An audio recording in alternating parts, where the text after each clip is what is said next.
¿Qué tal a todos? Muy buenos días. Muchísimas gracias por la compañía que me dan el privilegio de tener. Es aquí en el segundo de curso taller de lectura crítica de la literatura para otorrinolaringólogos. Es verdaderamente un placer haber podido ser convocado para organizar esta actividad que sin duda espero les sea de mucha utilidad, que les permita avanzar y pues vamos viendo poco a poco cuál es la intención o por qué crearla, una necesidad de una actividad de este estilo, una actividad de lectura crítica. A mí me parece fundamental. Básicamente yo creo que además de la actividad clínica, es es a la, perdón que lo repita, la actividad que más le he dedicado durante toda mi carrera, a la parte de medicina basada en evidencias, un poco de investigación, a la parte de docencia.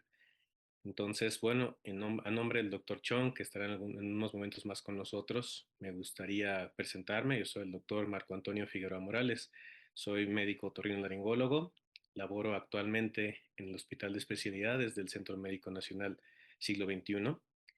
Es también importante para mí señalar que tengo experiencia como profesor de pregrado de la especialidad por parte del Politécnico Nacional, por parte de la UNAM, actualmente favorecido para ser también profesor de posgrado en el programa de residencia del hospital donde laboro. Tengo un grado de maestro en ciencias de la salud y un grado de maestro en educación. He sido parte del comité editorial internacional de la revista de la Academia Americana de Otorrinolaringología, la Otolaryngology Head and Neck Surgery, desde hace más de 13 años. He podido conducir aproximadamente unas 190 revisiones certificadas que obviamente me han hecho aprender demasiado. También he trabajado por las revistas de Otto Open, el Brazilian Journal of Otolaryngology y la revista del Instituto, la revista médica del IMSS propiamente. También he podido participar como mentor en el programa de desarrollo de residentes revisores de la misma Academia Americana en 3 emisiones, pudiendo egresar a 3 alumnos. Me han dado la oportunidad o me han otorgado el privilegio de tener un Star Reviewer y un Honor Award como parte de las actividades que he hecho también para esta organización. Y bueno, fui también el profesor titular del primer taller que hicimos hace ya casi, bueno, 4 años para esta fecha. Y sin más, bueno, quisiera compartir mi pantalla para dar inicio a este, al contenido de esta presentación. Nada más doy una oportunidad de encontrar mi presentación aquí. A ver, denme una oportunidad, por favor. Eh,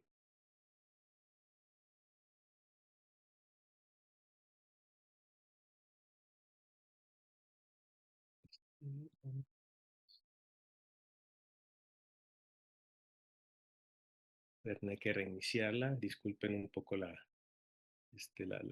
tardanza.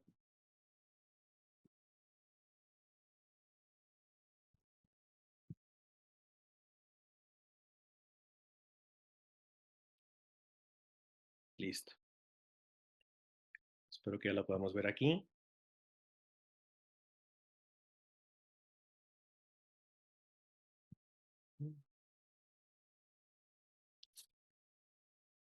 Muy bien.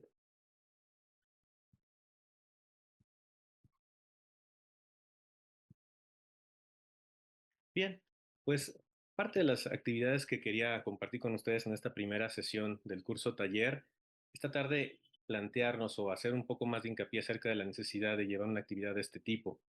Como todos sabemos, como buenos profesionales de la salud, una actividad fundamental en el aprendizaje es la lectura. Sin la lectura, pues básicamente no podemos acceder al conocimiento previo y esto no nos permite avanzar ni ser practicantes o partícipes, en este caso, de la especialidad que nos encanta a todos, que es la otorrinolaringología. Y sabemos que entre las muchas ventajas que ofrece la competencia lectora está el acceso a la cultura, no solamente parte del conocimiento médico, desarrollo cognitivo, desarrollar nuevas estrategias de aprendizaje, porque la lectura finalmente también es parte de los elementos que nos permite hacer más conexiones dentro de nuestro cerebro para que podamos después escribir, después hacer con las manos, comprender, hablar de los temas que nos gustan y pues superar barreras también, barreras educativas y fomentar el aprendizaje continuo. También sumando esto a otra característica fundamental para la lectura crítica, que es el pensamiento crítico. Evidentemente, y a donde hoy vamos a llegar es que la fusión, obviamente, entre la comprensión lectora y el pensamiento crítico nos va a poder dar la herramienta de la lectura crítica de la literatura. Como concepto, el pensamiento crítico es aquel pensamiento razonado y reflexivo centrado en decidir en qué creer y qué hacer. Y bien, ¿cuáles son las situaciones respecto al pensamiento crítico? De acuerdo a este autor, una de los peligros que podemos caer cuando no tenemos pensamiento crítico es confiar nuestra vida y nuestra suerte en la toma de decisiones a una ciudadanía crédula, desinformada e irreflexiva. Obviamente este autor estaba platicando desde el punto de vista de la población en general, no tanto para los médicos, pero bajando un poco el orgullo de ser todopoderoso profesional de la salud. Creo que también podemos ser conscientes de que en algunas ocasiones habremos sido manipulados por personas que tenían más conocimiento que nosotros en alguna oportunidad y no nos dimos cuenta de ello. Entonces, la idea de fomentar el pensamiento crítico es enseñar a las personas para que tomen decisiones acertadas, equiparlas para mejorar su futuro y ser unos miembros que contribuyan a la sociedad en lugar de ser una carga para ella. Y esto también hará que nosotros podamos avanzar cuando de repente llegamos a la parte de ser médico, luego especialista, y cuando podemos tener un grado un poco mayor, ya sea como subespecialista o incluso en grados académicos como de investigación, tenemos la oportunidad ahora de crear el conocimiento e ir un paso más allá. Y creo que esto es lo que aplica para nosotros. O sea, lejos de solamente ser repetidores de conocimiento, tenemos la capacidad, en primer lugar, con la lectura crítica, de poder discernir entre qué conocimiento es adecuado o más adecuado para la situación que se nos plantea, o incluso poderlo crear nosotros. Eso no quiere decir que ojalá y no lo veamos así, que nos formemos o formemos parte del grupo de manipuladores en el más estricto sentido de la palabra. Tendría que ser para crear ciencia o leer las cosas y aprovecharnos en el mejor sentido de la información a la que estamos accediendo. Y también es importante el pensamiento crítico porque nos deja ser educados, pero aunque lo podamos hacer juicios con certeza, en lo absoluto esto no nos garantiza una vida feliz, virtuosa o exitosa. Y antes de que todos se salgan al unísono, nada más déjenme explicar a qué me refiero, ¿no? Sí es más fácil que a lo mejor que si tenemos pensamiento crítico aplicado a cualquier situación de la vida, podamos acceder a otras cosas, ¿no? Pero tiene un precio. Y como en esta imagen yo quisiera representar al dios nórdico Odín, el dios nórdico Odín, él quiso en su afán de buscar el conocimiento, buscar una fuente que le otorgara mayor saber. Entonces, él se acercó al pozo de Mimir. Mimir es un viejo de la mitología también, otro dios, un Vanir hasta si mal no recuerdo, unos contrarios a los Esir como Odín, que tenía un pozo, el pozo de Mimir. Al acercarse al pozo, Odín le comentó a Mimir que deseaba el conocimiento que le iba a dar dicho pozo. Mimir le dijo que era posible, pero que iba a necesitar hacer un gran sacrificio, y era perder uno de sus ojos. Él mismo decide, sin pensarlo dos veces, Odín, arrancarse su propio ojo y tirarlo al pozo. Esto, contrario a lo que alguno pudiera pensar, no solo no le quitó vista, sino que le dio una vista espiritual.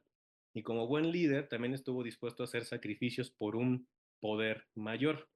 Entonces, esto es lo que sucede un poco cuando aprendemos a ver las cosas de forma crítica. Nos hacemos un sacrificio en tiempo para aprender las cosas, al mismo tiempo, desgraciadamente, aprendemos un poco de la verdad, y la verdad no es precisamente fácil de aceptar.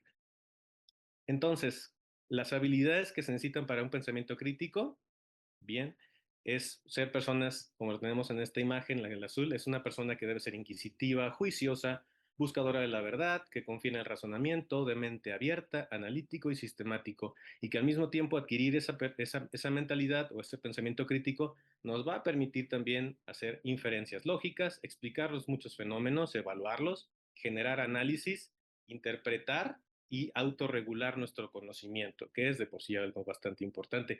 Pero hay muchas barreras que nos impiden como población general, no como médicos nada más, el acceso o aplicar el pensamiento crítico. Y está aquí una lista de varias características que de repente se atraviesan para que no logremos ese punto. La ignorancia, el prejuicio, ¿no? Vemos en esta imagen que esta persona que tiene la bolsa roja, jamás pensaría que el abogado, que es una persona muy decente, sería capaz de robarle. Y si lo piensa al contrario, la persona que tiene esas fachas, que tiene esos tatuajes. Entonces, el dejarnos estas ideas, estos prejuicios, es precisamente a lo que nos puede llevar a no ejercer un poco más de juicio respecto a las situaciones que se nos presentan en la vida. De otro modo también, y esto es algo que a lo mejor no, hemos experimentado, primero yo también como consumidor de información, cuando nos hemos acercado a los famosos desayunos de la industria, a las comidas de la industria, sin ofender a ningún patrocinador o evidentemente de las MORT, pero cuando nos dan ciertas charlas, de repente también se nos presentan gráficas como esta que tenemos aquí, en la que sin un poco de información o saber cómo interpretarlas, podemos comprarles cualquier cosa siempre que el locutor nos esté vendiendo bien el producto. La buena noticia es que podemos también adquirir la manera de echarnos un paso atrás y preguntarnos solamente, ¿me estará queriendo manipular? ¿Me estará diciendo la verdad? ¿Estará interpretando adecuadamente las cosas? Entonces, eso es parte de lo que queremos también lograr. Sabemos que en 7 sesiones no va a ser posible, pero lo que sí va a ser posible es iniciarnos en la forma de hacerlo, ¿no? Otros obstáculos, hablando un poco de lo que dijimos antes, era cuando usan un lenguaje técnico muy complicado. Esto es cuando pensamos un poco en abogacía o en asuntos legales, todos nos hemos enfrentado tal vez a los escritos que de repente mandan y usan unas palabras que son ininteligibles, ¿no? O sea, que de verdad no hay forma en la que podamos entender lo que nos quieren comunicar. Eso también impide que ejerzamos un pensamiento crítico, porque nos están orillando a no entender a costa de que solamente un grupo entienda. Y eso es una situación perversa. Y bueno, otros fenómenos interesantes, por ejemplo, que nos impiden el pensamiento crítico, es este, quisiera nada más comentar este que es el efecto Forer.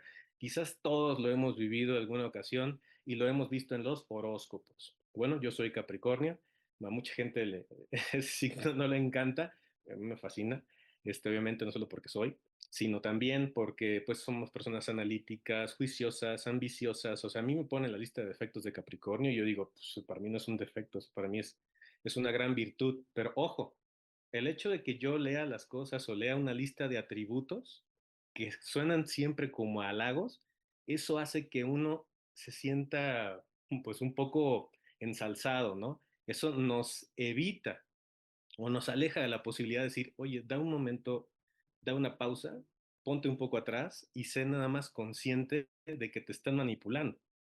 ¿Sí? Entonces, vean cómo estas cosas nos impiden un poco no llegar a este fin. Entonces, ahora ya conectando entre lectura y pensamiento crítico, bueno, pues estas dos cualidades, la comprensión lectora y el pensamiento crítico, pues va a generar vínculos cognitivos, o sea, conexiones en nuestro cerebro que nos va a permitir mayor comprensión de lo que estamos leyendo. Nos va a dar acceso a una mayor educación, y que nosotros seamos mejores profesionales. Yo siempre he creído que la persona que hace maestría en ciencias, por ejemplo, es una invitación personal. Yo es algo de lo que no me he arrepentido. Igual que Odín es un camino que duele, pero que tiene muchas, muchas satisfacciones. Y creo que al final del día también tenemos que ser consumidores responsables de la información, independientemente de tener un grado de formación en investigación o no. Entonces, pues es importante la lectura crítica. Es importante, es parte de las estrategias que podemos tener para ser un mejor profesional y para estar mejor educados. También es parte de una situación de desarrollo personal, algo que nos va a transformar. Y la habilidad de hacer análisis la vamos a llevar no solo a la práctica médica, sino a todas las situaciones de nuestra vida. Esa parte inquisitiva que se desarrolla, yo creo que en todas las personas que hacen un poco de pensamiento crítico, yo creo que se traspola a todos lados. Y aunque como repito, a veces es incómodo estar conscientes de la verdad, pero creo que es más responsable tener la opción, tener la verdad y saber qué hacer con ella. Bueno, ese es mi punto de vista. Entonces, ¿qué beneficios nos puede traer? Aplicaciones en la vida diaria, impacto en la formación, como dijimos, y transformar información simple en un conocimiento profundo. O sea, incluso en el futuro nos va dando la oportunidad de generarnos preguntas válidas. Esto lo podemos aplicar a fuentes bibliográficas, e interpretar mensajes de todo tipo y formular distintas opiniones, ¿no?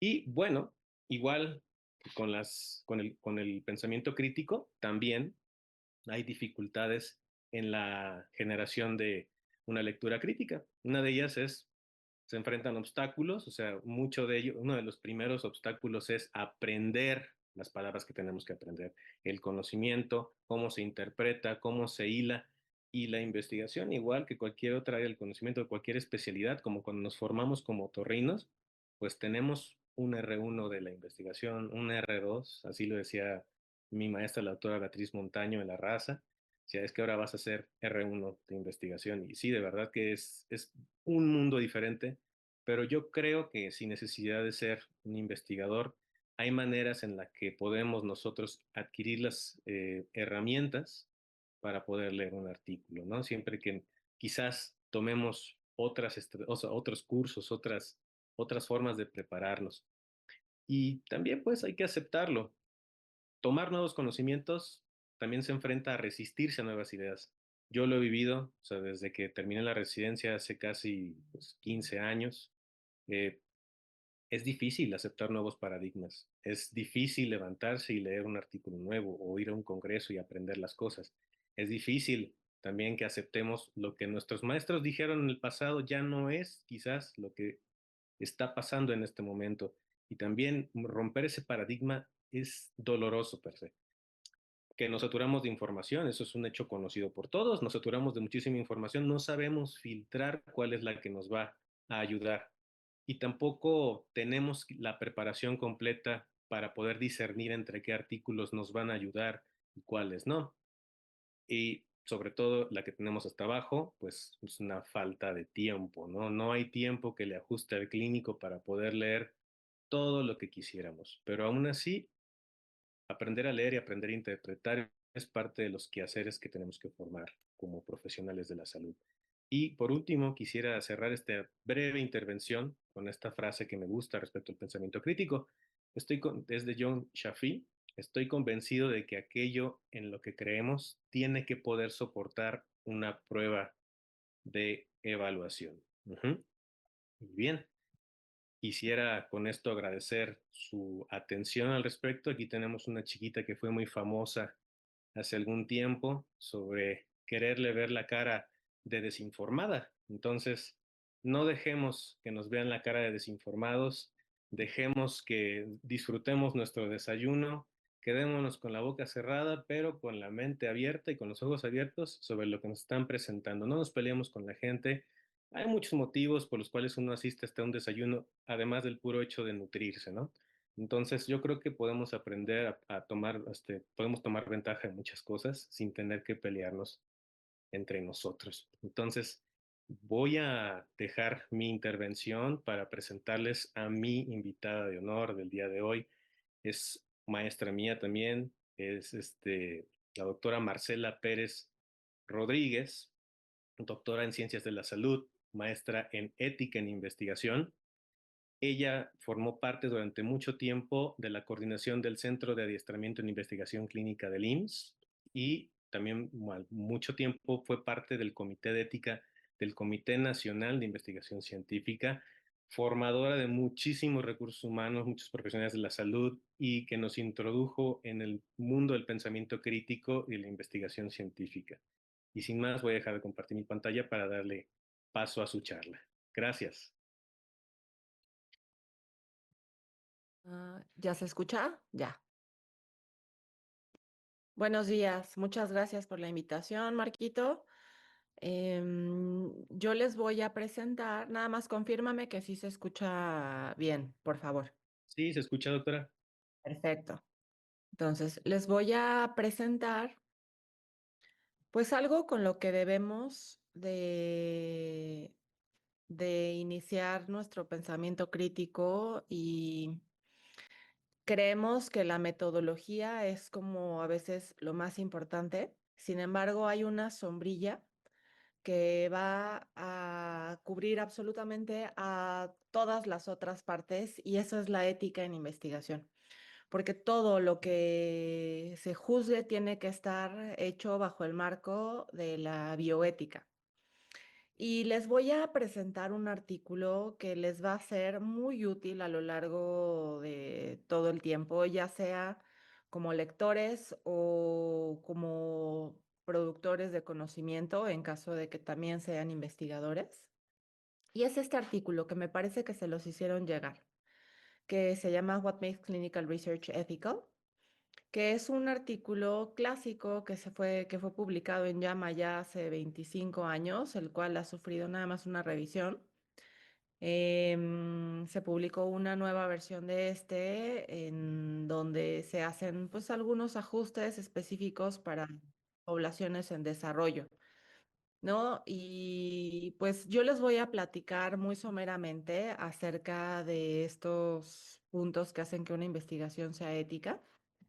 Y después de eso les voy a introducir un artículo que unos colaboradores y yo publicamos hace algunos años que les pueden ayudar de una manera como muy lógica a poder evaluar cuando una propuesta de investigación es ética porque se hacen preguntas muy específicas en todos los apartados, porque el tema de la bioética está presente en todos los apartados de una propuesta de investigación y de una investigación ya terminada.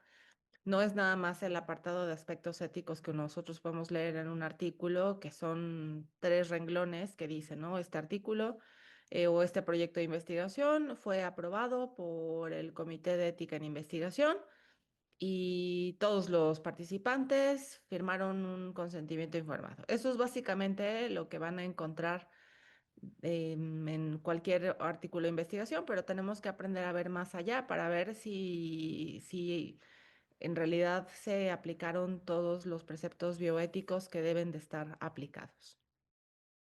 Primero que nada, cuando veamos una investigación, lo primero es que tiene que ser valiosa.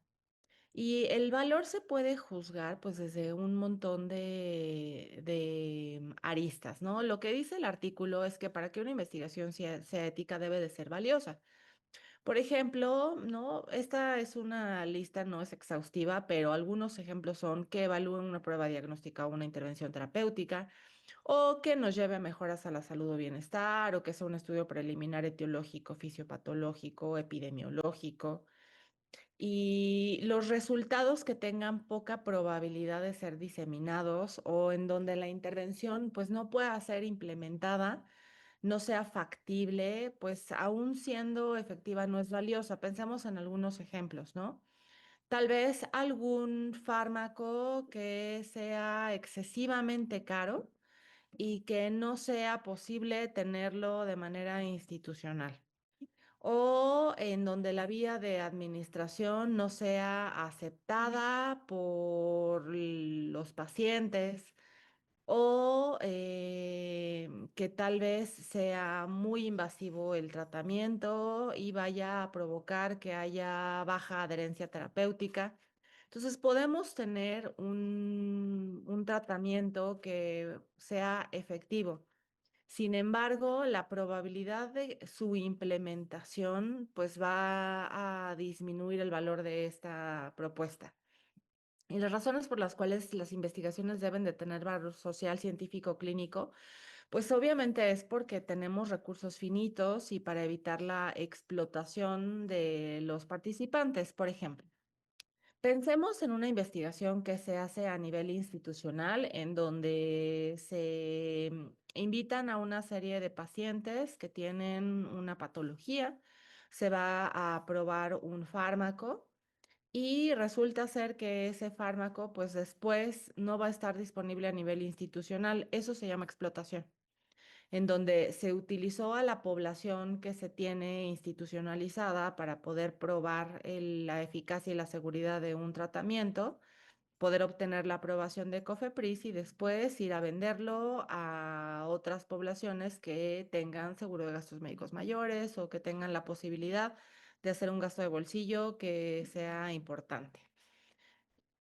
Por eso tenemos que analizar el valor de una publicación. Ahora, la validez científica. Esto es algo que puede ser un poco complicado de evaluar cuando no se tiene, pues, digamos que una formación específica en metodología, porque, como ya lo decía Marco, ¿no? A veces nos hablan con palabras muy rimbombantes y nos hablan de la regresión de Cox y nos hablan de cosas muy elegantes que decimos, bueno, ¿y eso qué es? ¿Y cómo lo vamos a poder nosotros interpretar para ver si esa prueba fue válida científicamente o si se hizo todo el diseño de investigación de manera adecuada. Bueno, pues eso requiere que tengamos cierta formación, tanto en diseño de investigación como en estadística. Y para que, disculpen, tengo aquí una invitada. Para que una investigación sea ética, debe de ser conducida de forma rigurosa metodológicamente.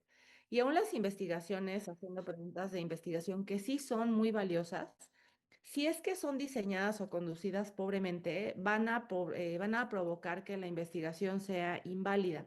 Es decir, podemos tener un estudio que tenga una gran pregunta de investigación. Em, Desafortunadamente, no siempre se llevan a cabo los protocolos de investigación de una manera en la que va a poder contestar esa pregunta de investigación. Es posible que tal vez el cálculo de tamaño de muestra sea insuficiente para poder contestar esa pregunta de investigación o que las pruebas que se plantean pues no sean las adecuadas para la población que se está evaluando. Entonces, bueno, todo eso se tiene que evaluar, pero requiere que se tenga pues cierto conocimiento con respecto a metodología. Y hay unas pautas de SIOMS, que es un documento muy interesante y la verdad es que yo se los recomiendo a todas las personas que estén interesadas en leer artículos científicos o en generar algún conocimiento. Lo que nos dicen las pautas de SIOMS es que la investigación científica en humanos, ipso facto, no es ética cuando no es conducida de manera adecuada científicamente, ya que se puede exponer a los participantes a riesgos e inconvenientes sin ningún propósito. Hay un dicho muy famoso en la investigación que se llama garbage in, garbage out, ¿no? En donde si nosotros le metemos pues, basura, por así decirlo, a una investigación, lo que vamos a obtener, pues va a ser también, aunque suene feo, basura. Si no tenemos todos los métodos adecuadamente planteados o no son los correctos para la investigación que yo estoy planteando, pues lo que yo voy a obtener son resultados que no van a ser válidos. Entonces, por eso es otro de los aspectos que se evalúa en la parte de ética. Los métodos de todo artículo tienen que ser válidos y el protocolo debe de ser factible. Es decir, por ejemplo, tenemos que evaluar que el objetivo científico sea muy claro, que el diseño de investigación sea usado principios y métodos aceptados y prácticas confiables, no que estén utilizando tal vez cuestionarios que no estén validados o que se hayan inventado alguna metodología que no tiene una validez probada, que tenga suficiente poder estadístico para probar el objetivo y eso es indispensable porque si no tenemos suficiente poder estadístico para correr los análisis, lo más probable es que no tengamos una respuesta real, que nos ofrezca un plan de análisis plausible y que tenga clinical equipoise o equipoise. ¿Esto qué significa? Significa que tiene que haber una duda genuina, que esa pregunta de investigación no está contestada ya. Significa que si nosotros pudiéramos hacer una revisión de la literatura y encontrar la respuesta a esa pregunta de investigación, no está justificado el que se considere hacer un nuevo estudio de investigación, a menos de que queden preguntas sin responder. No, tal vez porque la población en la que se ha aprobado esa intervención sea muy diferente o porque tal vez el tratamiento que se está probando sea de una nueva generación. Pero en caso de que ya se haya contestado esa pregunta de investigación con otros estudios, entonces no hay clinical equipoise y no se considera adecuado o correcto hacer un nuevo estudio clínico ¿y por qué es esto? Porque si ya se tiene la respuesta a esa pregunta de investigación, no deberíamos de seguir postergando el uso de ese tratamiento que ya se tendría que estar aplicando en vez de seguir investigando.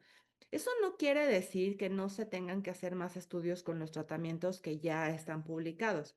Se pueden hacer estudios en donde se le dé seguimiento y se observe la seguridad a largo plazo o se observe otra clase de preguntas de investigación, pero no debemos de seguir postergando la aplicación de un tratamiento o de un conocimiento, esperando también a tener el estudio perfecto. Otro de los puntos que deben de ser evaluados es la selección justa de los participantes. Y esto pues tiene que ver con seleccionar que hayan seleccionado individuos que sean o que no hayan escogido a individuos que sean susceptibles de ser estigmatizados o vulnerables para esa investigación riesgosa, es decir, que se hayan aprovechado de una población que sea pues susceptible o que sea mucho más fácil de poder reclutar para mi investigación y se deje fuera a los que son socialmente poderosos y que todas las cargas de la investigación las pasen las personas que tienen un menor nivel socioeconómico, ¿no? Que no se haya hecho justicia a la hora de seleccionar a los participantes.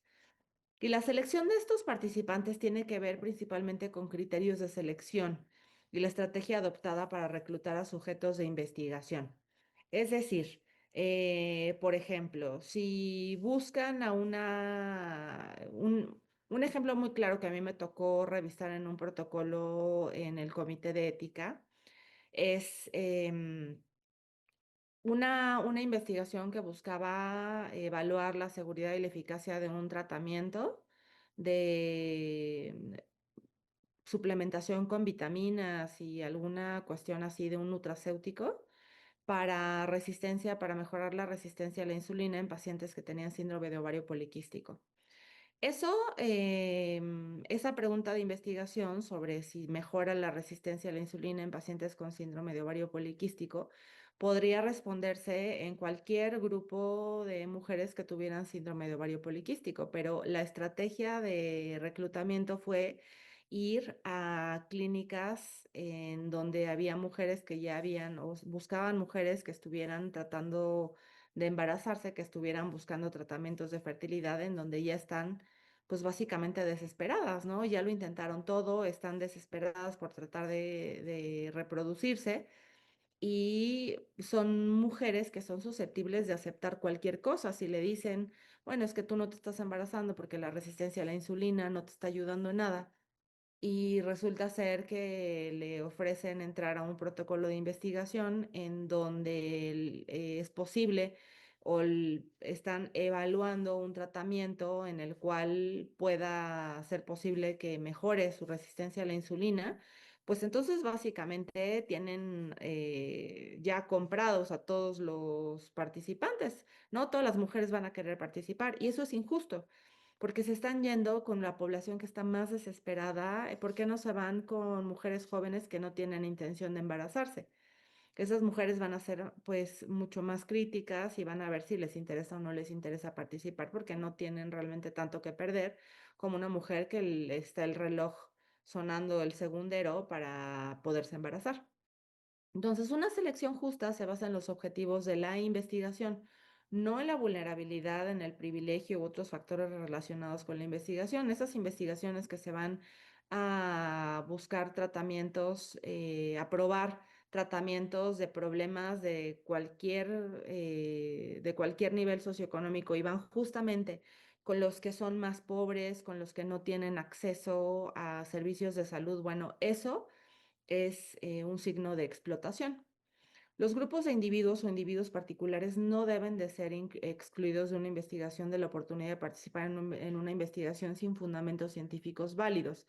Ese es otro punto. ¿Qué significa? Por ejemplo, a lo mejor están revisando un artículo en el que dice que se excluyeron a personas analfabetas.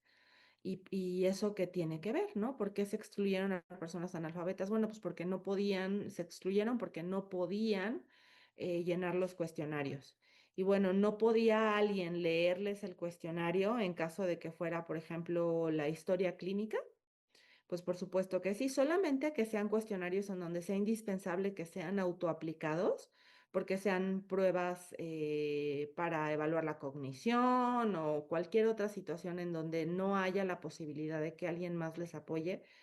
Pero en ese caso, o por ejemplo, ¿no? El típico que excluyen a mujeres que están en edad reproductiva para que no se les vayan a embarazar y no vayan a perder a esa participante a lo largo de la investigación. Entonces, no, por supuesto que no debe de excluirse de una investigación a alguien sin un fundamento científico válido. Si resulta ser que no quieren a mujeres en edad reproductiva por el miedo de que se embaracen y de que haya alguna pues alguna problemática con algún fármaco que sea teratogénico, pues entonces lo que se le dice a las mujeres es que no se pueden embarazar y se tiene que estar evaluando el uso o asegurarse de que están haciendo uso de un método anticonceptivo que sea adecuado, estar haciendo pruebas de embarazo frecuentemente en caso de que reporten ser sexualmente activas, pero no se trata nada más de excluir por excluir a los participantes, solo por hacernos la vida más sencilla, porque a los investigadores que hicieron esa investigación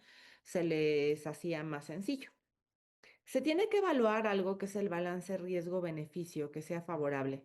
Marquito, si me puedes ir diciendo cómo voy de tiempo, porque no veo aquí mi reloj, te lo agradeceré también. Si ves que me estoy tardando, avísame, porfis.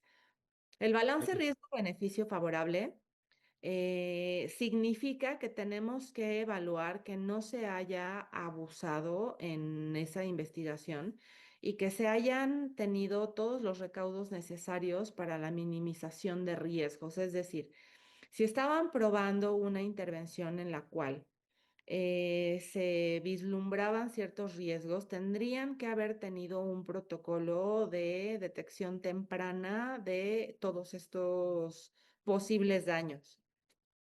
La maximización de los potenciales beneficios. En algunas ocasiones es difícil poder analizar en un artículo cómo es que maximizaron los potenciales beneficios.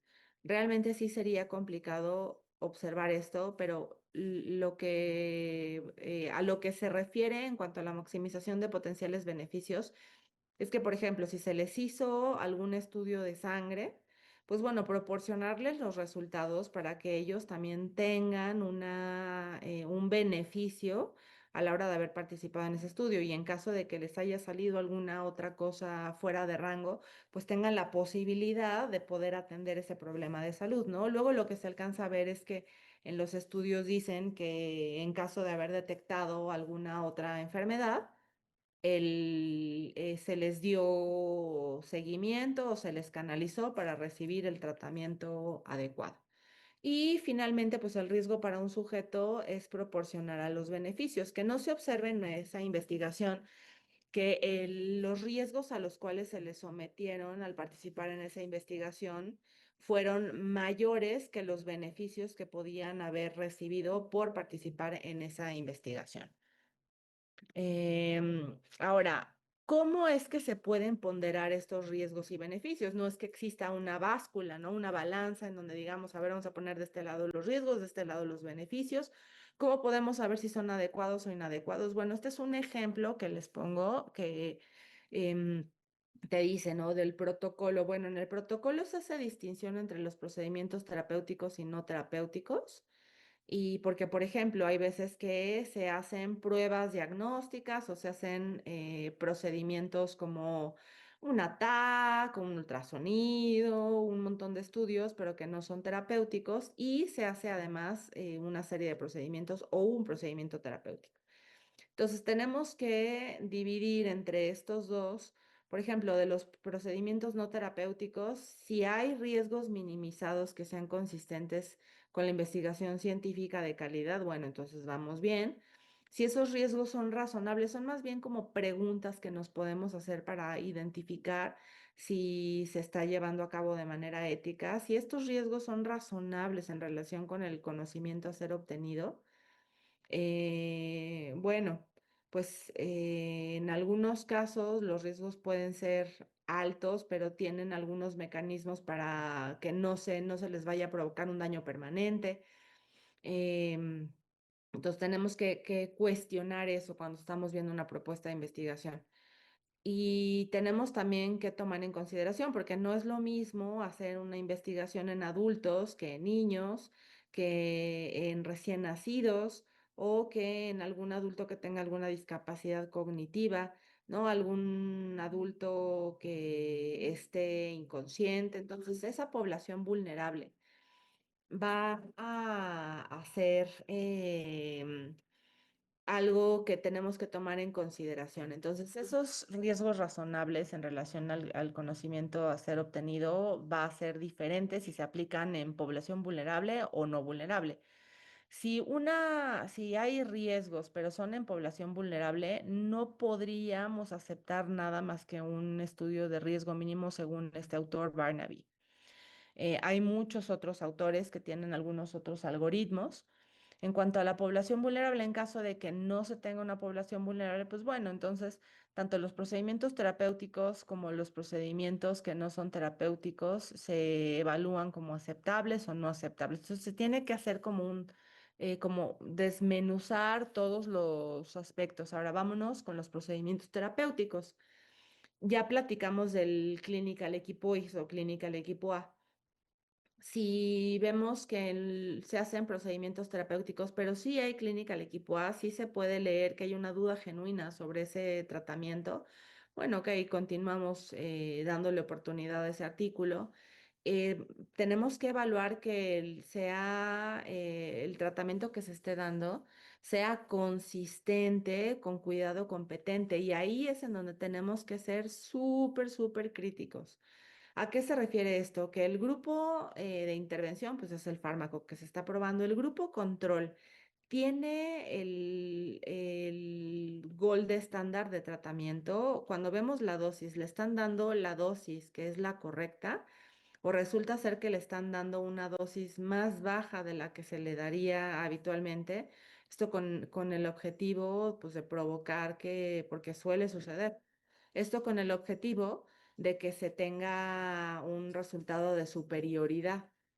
Y los riesgos son razonables en relación con los beneficios, pues bueno.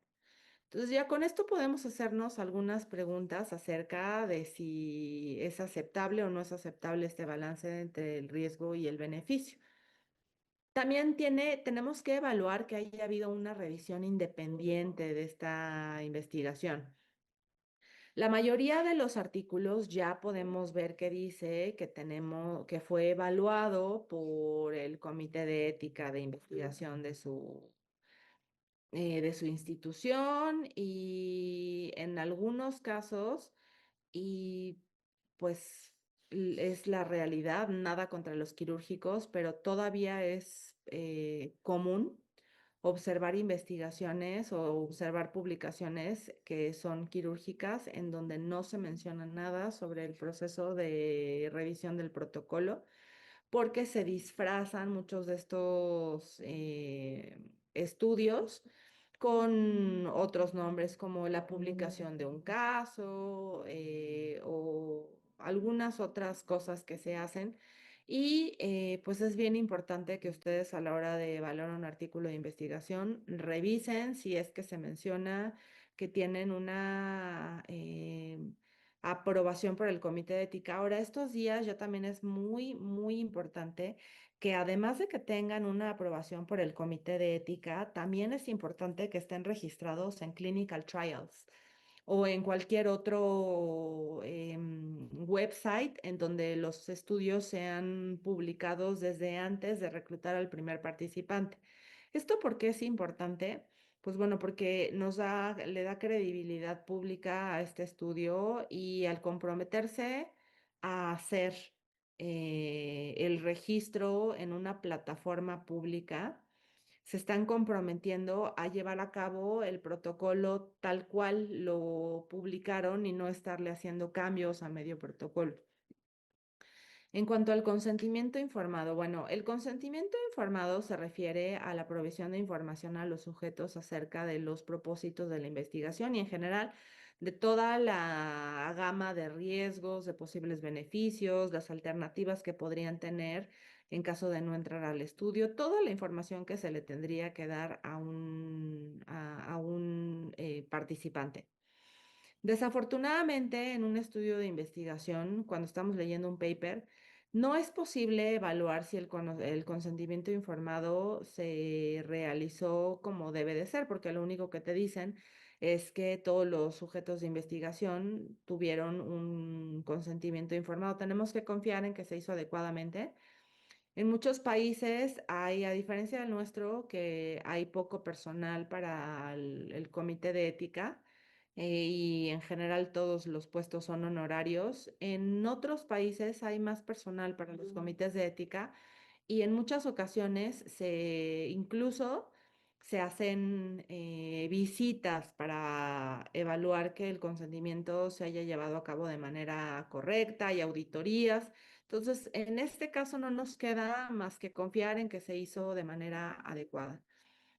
El respeto por los sujetos de investigación también es un poco complicado evaluarlo cuando estamos del otro lado, cuando somos los lectores, pero ¿qué implica? Implica que se les permite abandonar la investigación cuando ellos así lo deseen, la protección de la privacidad a través de la confidencialidad, la información a los sujetos sobre nuevos riesgos y beneficios descubiertos. En algunos artículos sí pueden encontrar que se les explica todo eso, informando a los sujetos sobre los resultados de la investigación y manteniendo el bienestar de los individuos. A eso se refiere el respeto por los sujetos de la investigación. Y esta es una lista somera de lo que, bueno, es la lista exhaustiva de los 7 aspectos que dice que hace que una investigación sea ética según Emanuel Ezequiel. Pero adicionalmente les quiero presentar, ahorita si no hacemos nada más una pregunta rápida si alguien tiene dudas, hay una lista de aspectos éticos que les comentaba que publicamos, que son preguntas que sugerimos para que los investigadores se hagan a sí mismos a la hora de realizar una propuesta de investigación, pero cuando ustedes leen el artículo también vienen algunas cosas sobre qué hacer cuando estás del otro lado, cuando estás leyendo. Este artículo es la lista para los aspectos éticos de investigación en humanos que le llamamos la EIE, y se las puedo mandar con el doctor Marco, que no se me ocurrió mandárselo, pero nos ayuda a hacer una serie nos ayuda a hacernos una serie de preguntas para ver que no se nos esté olvidando nada a lo largo de toda una investigación. No sé si hacemos ahorita una pausa para ver si en la primera parte hubo dudas o le seguimos hasta el final y vemos las dudas. Bien, doctora, por el momento ha habido solo una duda, pero respecto a la logística del curso, Ajá. pero no respecto a lo que hemos abordado con usted de momento. Le seguimos. Sí, gracias. Ok, en cuanto a los antecedentes, cuando nosotros les voy a leer tal cual las preguntas que nos hacemos según este artículo, en cada uno de los apartados. ¿No? Por ejemplo, en el apartado de antecedentes, hay que preguntarnos, ¿se llevó a cabo una revisión exhaustiva de la literatura para conocer todos los trabajos que se han realizado al respecto? ¿Esto por qué es importante? Porque probablemente en algunos artículos que estemos leyendo, solamente se incluyeron los artículos que van a apoyar la idea que yo tengo. Y se dejaron fuera algunos artículos que no apoyan la idea que yo tengo. Entonces, para que un apartado de antecedentes sea ético, tiene que haber incluido absolutamente toda la información, ya sea que me guste o no me guste lo que diga ese artículo, que me convenga o que no me convenga. Todo lo que esté publicado al respecto tendría que estar considerado en estos antecedentes. Otra pregunta que hacerse es, ¿se incluyeron todos los artículos identificados en la búsqueda y no solo los que apoyan la hipótesis de trabajo o propuesta? ¿Se realizó un esfuerzo por conocer e incluir todas las variables que pudieran modificar o confundir el efecto de la maniobra a estudiar? Esto es un poco complejo de explicar, pero voy a tratar de hacer lo mejor que pueda. Cuando nosotros estamos estudiando estamos evaluando un estudio de causalidad en donde A le afecta a B. A es la causa de B o A es el tratamiento de una enfermedad. Resulta ser que estamos en la época de las cuestiones que son multivariables, ¿no? Yo creo que no le va igual a sus pacientes que se la pasan con los audífonos puestos todo el día con altos decibeles que los que no. Entonces debe de haber algunas variables que además de la variable principal que es de nuestro interés, ¿no? Si existen algunas otras variables que pudieran intervenir en ese efecto. Entonces, se tiene que revisar en una propuesta de investigación y eso lo podemos ver sobre todo en el plan de análisis estadístico. Si nos dicen si se está haciendo un análisis, bueno, de entrada, si se excluyeron esas variables a la hora de incluir a los sujetos de investigación, entonces están excluyendo esas variables de potencial confusión o modificadoras del efecto desde la inclusión de los sujetos de investigación. O si no hicieron eso en los sujetos de investigación, pero digamos que la investigación considera hacer un análisis multivariado en donde se tomen en consideración estas variables, pues pudiera ser muy valioso. Pero si no se observa que hayan hecho el esfuerzo por tener el control de esas otras variables que pudieran tener un efecto sobre el desenlace, pues entonces ahí le vamos a criticar, ¿no? En cuanto a la justificación de una propuesta de investigación, vamos a preguntarnos, ¿es factible y sensata esta pregunta de investigación? Considerando la necesidad de información sobre el tema, participantes disponibles para estudiar, tiempo, recursos. Luego se hacen estudios en donde evidentemente son clínicas pequeñas y no van a poder lograr ese tamaño de muestra que seguramente necesitan porque el efecto que están buscando es muy pequeñito. Cuando estamos buscando efectos muy pequeños, necesitamos tamaños de muestra muy grandes. Y si nos hablan que tienen una población de 25 pacientes por año, pues evidentemente desde ahí se ve que no es factible ni sensato el hacer esa investigación porque nos van a dar nos van a dar los resultados de 25 sujetos que evidentemente van a ser insuficientes porque están buscando un efecto muy pequeño.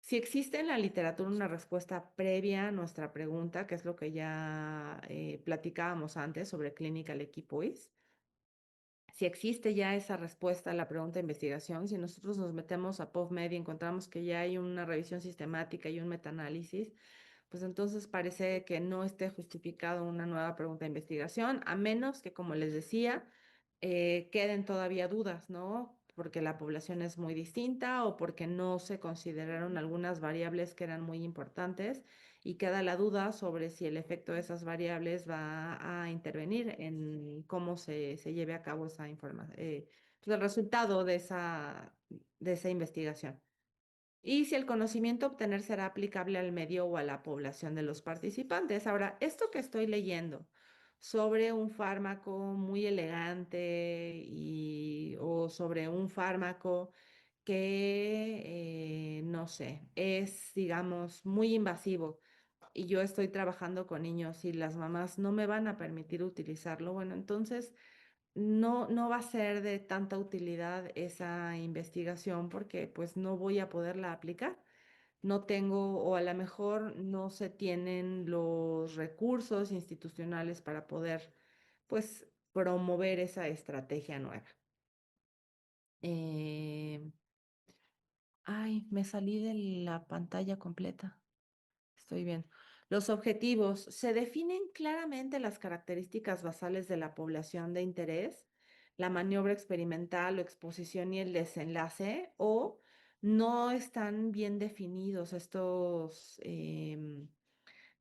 no se tiene con certeza la definición de bien cuál es la maniobra experimental. A veces nada más te dicen cuál es el nombre del fármaco, pero no te dicen cómo está justificada la dosis o no se entiende bien cuál va a ser el tiempo por el cual se le va a seguir. A lo mejor te presentan los resultados a 6 meses, pero es un protocolo que está planteado para 12, 16, 24 meses. cómo se va a medir la exposición, cuál va a ser el desenlace. ¿El cumplimiento del objetivo principal tendrá utilidad para la comunidad? ¿No? Si el objetivo principal es mejorar el tiempo de hospitalización, bueno, pues sí, es sumamente útil para la comunidad. Pero si estamos trabajando bajo otro objetivo, el cual no va a ser de tanta utilidad, bueno, entonces no nos interesa tanto ese artículo. Otra pregunta que hacernos es si el objetivo principal es congruente con el título del protocolo y la metodología planeada. No sé si recuerden algún artículo que les haya tocar que el título dice una cosa, pero luego lees el objetivo y dice otra cosa. Y luego lees la metodología y están planteando otra cosa distinta que dices, bueno, ya no entendí qué es lo que quieren hacer, cómo es que plantearon el cálculo de tamaño de muestras si no se ponen de acuerdo entre el título, el objetivo, la metodología. ¿No? Y lo mismo con los objetivos secundarios. ¿Son congruentes con el objetivo principal o son objetivos secundarios totalmente distintos? ¿Y esto por qué es importante? Mm, Porque los objetivos secundarios no van a tener un cálculo de tamaño de muestra específico para ellos. Y si pretenden dar resultados de estos desenlaces secundarios u objetivos secundarios y tratar de emitir recomendaciones de estos objetivos secundarios, es importantísimo que ustedes sepan que no necesariamente tienen el poder estadístico para poder contestar esas preguntas de investigación secundarias. En cuanto a la pregunta de investigación, la principal, ¿existe una duda genuina o clínica al equipo y sobre la respuesta a la pregunta o con una revisión sistemática tendríamos para poder contestar esa pregunta de investigación? En cuanto a la hipótesis, si la hipótesis a evaluar tiene una predicción sobre la dirección y magnitud del efecto esperado, ¿y esto por qué es importante? Porque nos va a hablar de que hicieron un cálculo de tamaño de muestra adecuado. La hipótesis tiene que decir hacia dónde, si hacia la disminución o hacia el incremento de algo.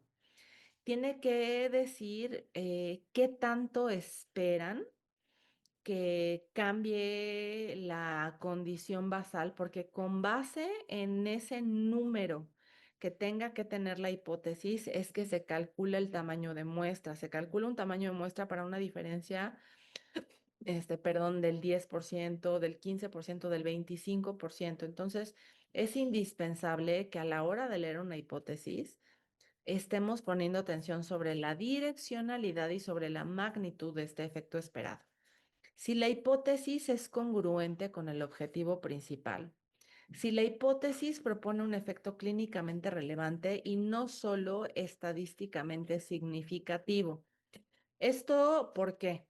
Porque podemos tener un valor de P que sea 0.05, pero clínicamente no nos representa nada y lo que nos interesa éticamente hablando es poder decir algo que le interese, que sea clínicamente relevante para el paciente. No, al paciente no, en la escala, tal vez en una escala auditiva, una diferencia de un punto. Puede ser que clínicamente no sea nada relevante, pero estadísticamente sí sea, tenga un valor de P menor a 0.05. Al paciente va a decir, pues está muy bien tu 0.05, pero ese punto en la escala auditiva a mí no me está haciendo escuchar mejor o no me está haciendo escuchar más claro. Los criterios de selección, las preguntas que les recomendamos que se hagan es si los criterios de selección están diseñados para seleccionar a toda la población blanco o no, o solo a la población que está difícil o fácil de reclutar, ¿no? Por ejemplo, si nos dicen reclutamos a todos los que estaban en hospitalización, cuando pues los criterios de inclusión podrían haber incluido también a los pacientes que estaban que iban a la consulta externa, por ejemplo. ¿no? Es más complicado trabajar con los de consulta externa porque van, vienen, en cambio a los que están hospitalizados, pues los tienes ahí fijos y puedes hacer un manejo de tu tiempo más sencillo. Entonces, no incluyeron a los que estaban de outpatient porque pues a lo mejor se les hacía más complicado al investigador. Entonces, ustedes tienen que tener ahí como el sexto sentido para ver, ¿y por qué solo incluyeron a los hospitalizados si no hay ninguna restricción que tenga que tener a fuerza a los hospitalizados? No. Si se incluye a población vulnerable, ¿existe una razón científica o éticamente válida para que se justifique dicha decisión? No, se fueron a probar el tratamiento a la Sierra de Chiapas o a la Sierra Tarahumara, pero son pacientes que también los encuentras aquí en el DF, ¿no? ¿Será que es más fácil que acepten cualquier estudio los que están en la sierra porque no tienen acceso a servicios de salud que los que están aquí que tienen IMSS? O que a lo mejor por estar en una escuela tienen seguro y pueden ir a tratarse al IMSS, o existe alguna sospecha de que se haya elegido una población por su susceptibilidad, porque sean más fáciles de reclutar, porque están más desesperados, porque les surge que alguien los voltee a ver y nadie les hace caso. Se elegirá a los participantes de acuerdo con su estado clínico, comorbilidades para maximizar beneficios o disminuir riesgos. Esa es otra pregunta que se debe de hacer. Ahora en cuanto, ay, denme un momentito porque me estoy quedando sin pila, voy por mi cargador. Claro que sí, doctora, muchísimas gracias. Bien, y esto es oro, francamente, no era parte, y no por otra cosa más que por tiempo, de la programación del taller, y sin querer nos están dando con esta lista de puntos un repaso súper rápido y conciso sobre cómo elaborar un protocolo de investigación. Y le agradezco infinitamente a la doctora Pérez porque de verdad que esto solo llevaba por lo menos una sesión completa y muchísimas gracias por estarlo abordando. Creo que es fundamental porque al final con esta guía vamos también a poder tener una idea de los distintos diseños de investigación que vamos a evaluar después. Entonces, Pues es pues, que sí. ¿Sabes qué pasa? Que es imposible separar la parte ética de la metodológica. Entonces, si me piden que hable de ética, tengo que hablar de que un estudio esté bien hecho. Y este artículo justamente conjunta las dos cosas de la mano, porque si no se tienen todos estos requisitos, entonces descartamos éticamente un protocolo de investigación. gracias. Em, También tenemos que hacerle mucho al detective, ¿no? Si, como les decía, si va a ser factible que cumplieran con ese tamaño de muestra calculado. Si dicen que ah, planeaban reclutar al inicio del estudio a 2,000 participantes y al final nos presentan resultados de 1,000. No, pues evidentemente no lograron cumplir con esa meta de reclutar a los que necesitaban, terminaron el protocolo antes de tiempo porque no lograron completar ese tamaño de muestra y los resultados que vamos a ver ahí, pues lo más probable es que sean inválidos porque se necesitaban esos 2,000 para contestar esa pregunta de investigación. Con 1,000 no la puedes contestar. El muestreo es algo que también podemos evaluar éticamente y se especifica el sitio y las condiciones en las que serán reclutados los posibles participantes. Esto en algunos estudios lo ponen, en algunos no. Ay. Y se define claramente tenemos que preguntarnos si se define claramente el método para que toda la población objetivo de estudio tenga la misma probabilidad de ser seleccionada para ingresar a la investigación. Y esto es por cuestiones de justicia. Em, si dicen que se reclutaron, nos están reportando que reclutaron en el turno matutino, bueno, si hay consulta en el turno vespertino, pues evidentemente no todos tuvieron la misma probabilidad de ser seleccionados para la investigación y eso incluso puede pegarle algún sesgo, porque las características de los pacientes que van a consulta en la mañana son diferentes de los que van a consulta en la tarde. Los que van en la mañana son probablemente los que sean sus propios jefes o que tienen mayor flexibilidad en el trabajo o que sean tal vez amas de casa o que hacen home office. Y los que están en la tarde son los que están sujetos a un horario de oficina que no les queda otra más que ir en la tarde, ¿no? Por ejemplo. Entonces suele haber diferencias sociodemográficas en los turnos inclusive.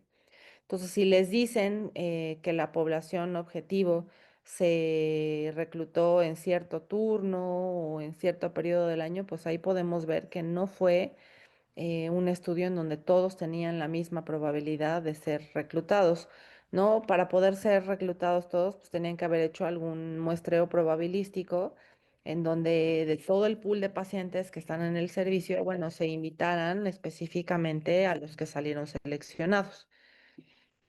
En cuanto al diseño de investigación, ¿cómo voy de tiempo, Marquito? Mire, nos quedarían 15 minutos, doctora. ¿Con todo y preguntas?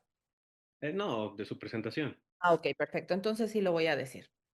En el diseño de investigación tenemos que evaluar un montón de cosas, porque como ya lo dicen las pautas de SIOMS, un estudio que no sea científicamente válido, ipso facto, es antiético, porque se están exponiendo a personas a riesgos innecesarios, está haciendo uso de recursos que son finitos para pues cuestiones que no deberían de hacerse, ¿no? Si en el gasto público hay 10 pesos, esos 10 pesos se tienen que gastar de la mejor manera posible.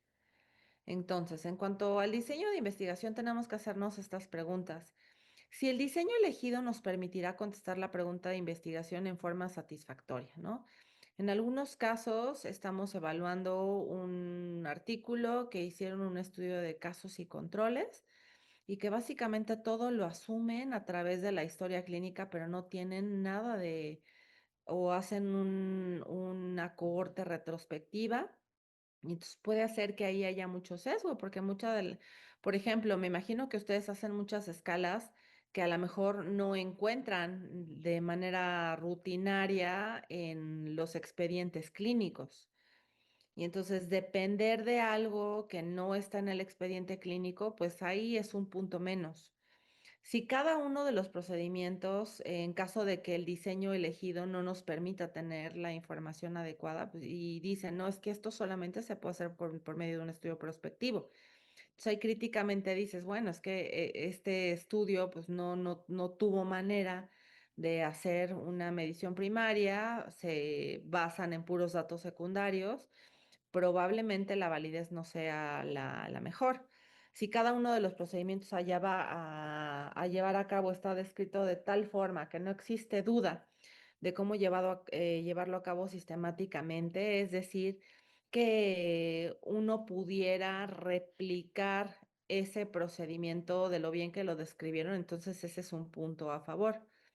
Si el balance riesgo-beneficio es favorable, que ya lo platicamos, si estaban validados y estandarizados los métodos, instrumentos y evaluaciones a realizar. Y eso es bien importante, porque nuevamente, garbage in, garbage out. Si yo veo que utilizaron un cuestionario que inventaron ellos, pero no hay indicio de su validación, o se inventaron una escala de medición análoga, pero nadie más la ha utilizado, no está validada, ¿no? Si utilizan el ojo del buen cubero o alguna otra manera de evaluar que no sea aceptada por la comunidad científica, por sus pares. Entonces ahí estamos hablando de fallas en el diseño de investigación que nos van a llevar a tener un estudio que no sea válido científicamente y por lo tanto que sea antiético. En cuanto, esto es específico para ensayos clínicos, porque dentro de los diseños de investigación, pues tenemos estudios observacionales, que son estudios en los que no se tiene una modificación de las variables, que bueno, eso ya es harina de otro costal y tema de conversación de otra cosa. No me voy a detener mucho en eso, pero suele pensarse que los estudios observacionales son los estudios más seguros porque no se hace ninguna intervención. Pero la historia nos ha probado que no necesariamente es así. Algunos estudios que se han llevado a cabo, como el estudio de sífilis de Tuskegee, fue un estudio observacional y ha sido de los estudios más terribles que se han hecho a nivel mundial.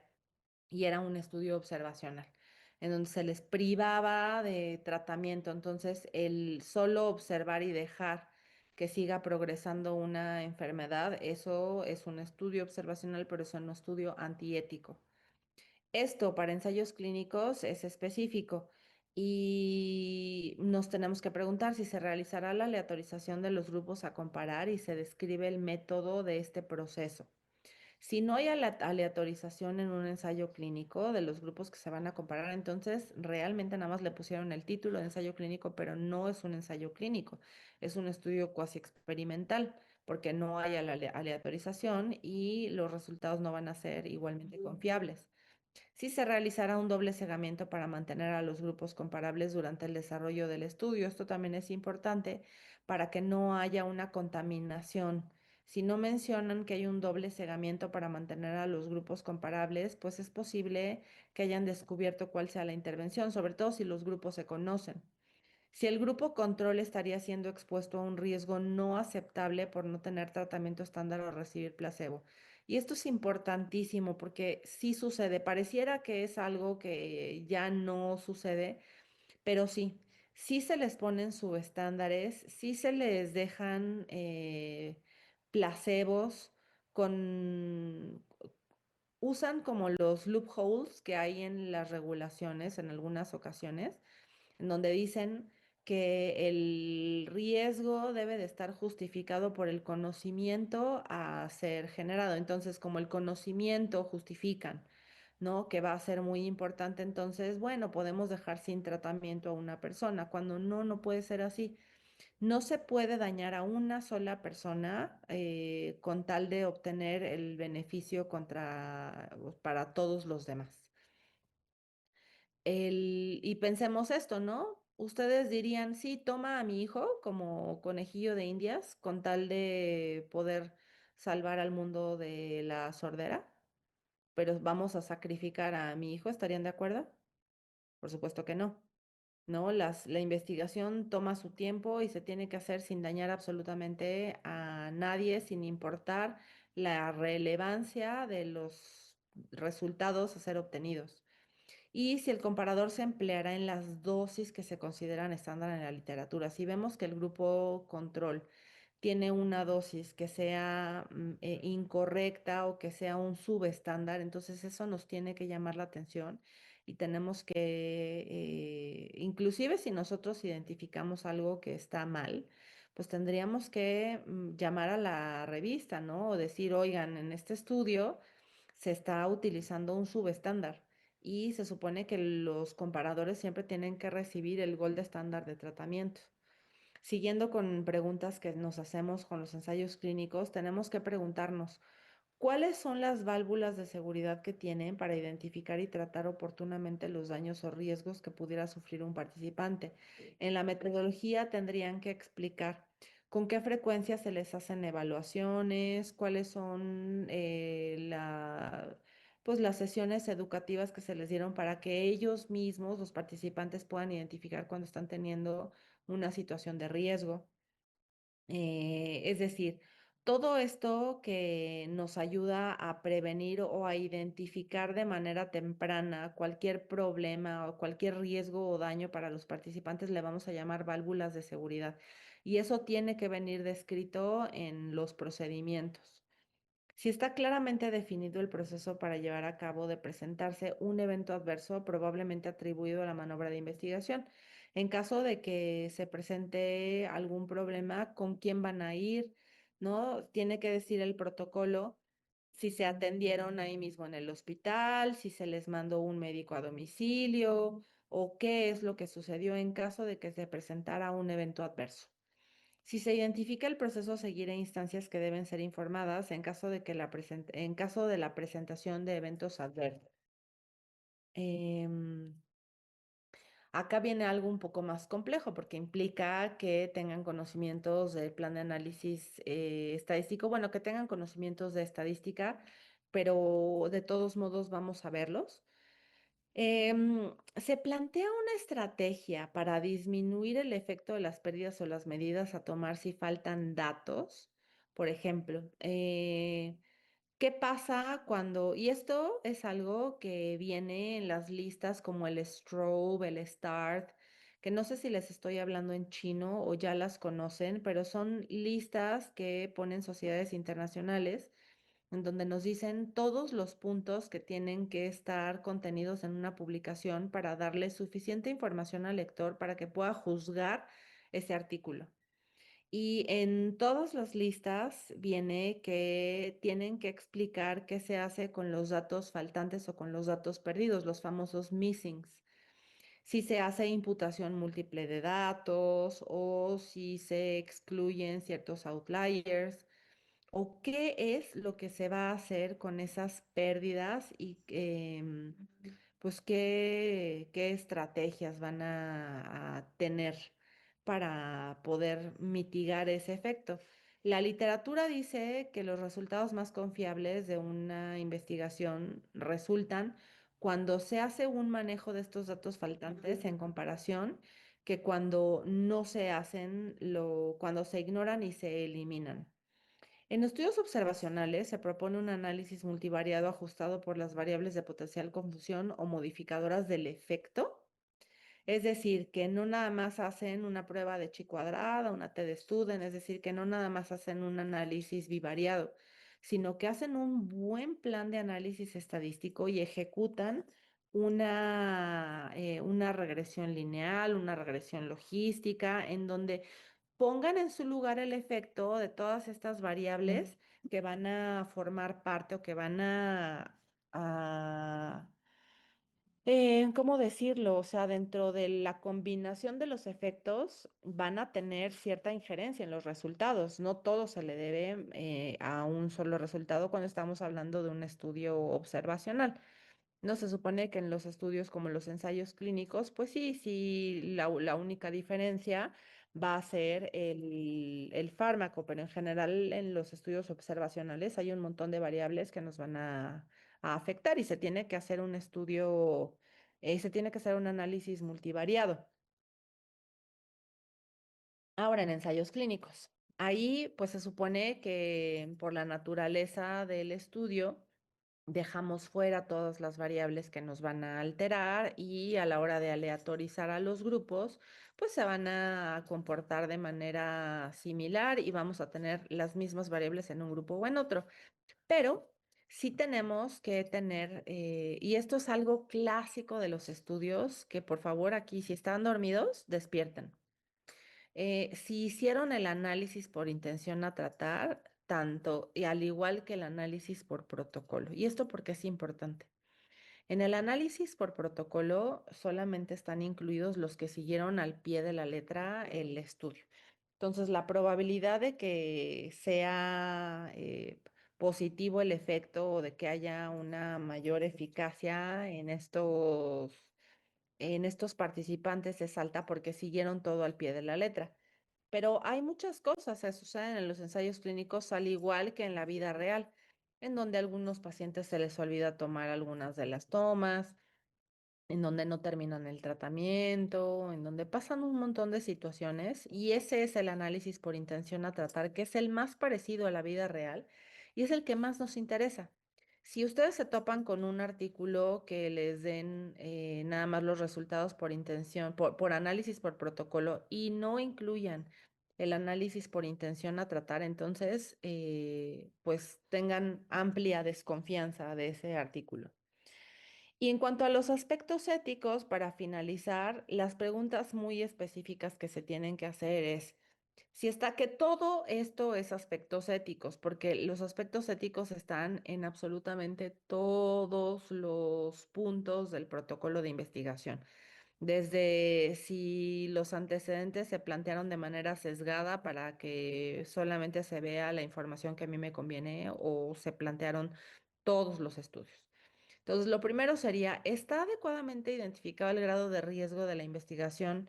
Obviamente, si es un estudio gringo, pues va a ser con base o de otro país con base en sus estándares, pero si está en términos generales adecuadamente identificado el grado de riesgo de una investigación, es bien importante que nos digan si un estudio es un estudio sin riesgo, si es un estudio de riesgo mínimo o un estudio de riesgo mayor que el mínimo. Les pregunto, ¿no? ¿Cuántos de ustedes conocen la diferencia o identifican bien cuáles son los estudios de riesgo mínimo, cuáles son los estudios sin riesgo, cuáles son los estudios de riesgo mayor que el mínimo?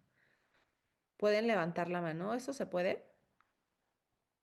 No, doctora, no O en sea, este seminario. formato, pero de hecho ya hay una pregunta para usted, de que en cuanto concluya su Terminamos. intervención. De acuerdo. Ok. Em, Se explica cómo se cumplirán con los requisitos de valor social o científico, validez científica, selección justa de los participantes, balance riesgo-beneficio. Todo esto son los 7 aspectos de Ezequiel. Revisión independiente, consentimiento informado y respeto a los potenciales participantes. ¿Explican cómo es que van a cumplir con todo esto en alguna parte del protocolo? Si existe una declaración del conflicto de intereses por parte de todos los autores, es importantísimo identificarlo. Si se realizó el documento para el consentimiento informado con lenguaje comprensible para cualquier participante, tomando en cuenta el nivel sociocultural de la población. Esto es algo que no se puede leer en un artículo. En algunos casos, los formatos de consentimiento informado pueden estar en el material suplementario, en algunos casos no. El consentimiento informado contiene en lenguaje claro coloquial datos suficientes sobre la información respecto a la descripción del estudio, riesgos, beneficios, alternativas de tratamiento, confidencialidad, compensaciones, contactos, voluntariedad para participación o retiro. Se define el lugar físico donde se iniciará y realizará el proceso de consentimiento informado. Esto sí es importante porque no es lo mismo que les hayan pedido, y sí debe de decir o debería, porque no todos lo dicen, pero sí deberían de dar información sobre en dónde se realizó el proceso de la invitación, porque no es lo mismo que te inviten en la fila para pasar a la muestra de sangre a que se te haga una cita formal para poderte dar toda la explicación en un consultorio. ¿No? Si el potencial participante tendrá suficiente tiempo para pensar si acepta o no acepta participar en la investigación, si el artículo dice que se les dio el consentimiento informado para que lo discutieran con su familia y después lo devolvieran o no dice nada de eso.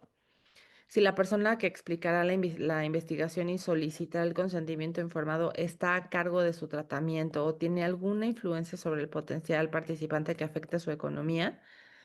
Em, por ejemplo, hay estudios en donde quien dice que quien solicita el consentimiento informado es el jefe de servicio. No, pues bueno, ese jefe de servicio puede pedir que te den de baja, o si el médico tratante, el que está decidiendo tu tratamiento, es el que pide el consentimiento, pues obviamente si se enoja va a decir, no, mándenmelo al segundo nivel, ya no lo queremos aquí. Entonces sí puede tener repercusiones el que la persona que sea la encargada de hacer esto, pues tenga cierto grado de pueda haber coacción, ¿no? Que haya alguna influencia indebida.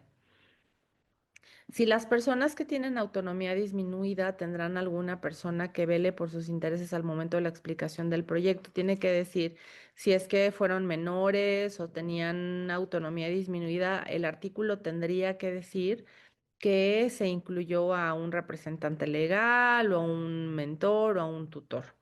Si se estudian menores de edad entre 8 y 17, sí se hizo el asentimiento informado. Con el lenguaje va a ser difícil poder evaluarlo, pero bueno, también tenemos que confiar que si ya pasaron por un proceso de evaluación por un comité de ética, pues tendrían que estar en condiciones de tener un documento que sea adecuado. En estudios con menores o personas con autonomía disminuida, si se anexa la carta de consentimiento informado para padres, tutores o personas legalmente responsables del estudio, eso difícilmente lo podríamos saber, pero cuando ustedes estén planteando una propuesta de investigación, definitivamente lo tienen que hacer. Y el plan de publicación no lo van a poner en un protocolo, en un paper, pero sí lo pueden encontrar en por ejemplo, en clinical trials o en los websites en los que se ponen los protocolos de investigación. ¿No? Por ejemplo, si se establece el compromiso del investigador para publicar los resultados sin fraccionarlos, y sea cual fuera el sentido de estos, y si se incluye el compromiso de registro del protocolo en una base de datos pública antes de la inclusión del primer sujeto de investigación. Y en cuanto a las referencias, si las referencias están actualizadas y correctamente citadas, esto con el fin de tener el panorama completo y no sesgado, y si se incluyen publicaciones tanto locales como internacionales, y no nos estamos limitando a la ciencia del Me Too Science, ¿no? Ya se hizo en Bulgaria, ya se hizo en Estados Unidos, ya se hizo en Francia, en Estados Unidos, en Argentina, ya se hizo en Puebla, ya se hizo en Tláhuac, pero no se ha hecho en Coyoacán, ¿no? Entonces dices, ay, por Dios, ahí ya no estaría justificado el que se haga esa clase de investigaciones. Entonces creo que ya tenemos suficiente tiempo para poder responder preguntas. Muchísimas gracias, doctora. Concretamente voy a pasar a la pregunta que nos hace nos hace en el foro. El doctor Carrasco nos comenta, desde el punto de vista ético, ¿es factible evaluar la eficacia de un fármaco que originalmente tiene otra indicación en otra área anatómica, pero buscando un objetivo similar para el que fue creado? Nos plantea de ejemplo. Es decir, queremos evaluar la eficacia en el dolor posoperatorio de amigdalectomía al infiltrar preoperatoriamente los pilares amigdalinos con ropivacaína, siendo que la indicación de la ropivacaína es para la anestesia epidural. ¿Si es éticamente correcto hacer esa investigación? Sí, o sea, Claro. evaluar esa eficacia. Por supuesto, parte de la investigación es buscar nuevas indicaciones para los fármacos y eso solamente se hace por medio de investigaciones. Obviamente tiene que estar justificado que, digamos, que el mecanismo por el cual se plantea que funcione, pues sea factible, que haya información que respalde la plausibilidad de esa intervención. Pero si se tiene una justificación de por qué podría funcionar, por supuesto que sí se puede replantear el uso de un fármaco para una nueva indicación. De hecho, se tiene que estar probando, pues, bueno, no se tiene, pero se hace todo el tiempo, estar probando nuevas indicaciones y nuevas dosis, nuevas vías de administración. ¿No? A veces se tiene por vía intramuscular y luego lo quieren probar por vía tópica, cosas por el estilo, sí, 100% factible y ético, siempre y cuando esté en el marco de un proyecto de investigación. Muchísimas gracias, doctora. Creo que no hay más preguntas dirigidas hacia usted. Yo solo quisiera terminar para ya agradecerle muchísimo por su intervención. La verdad es que en todo curso, que sea diplomado, maestría, doctorado, la sección de ética es dificilísima de abordar.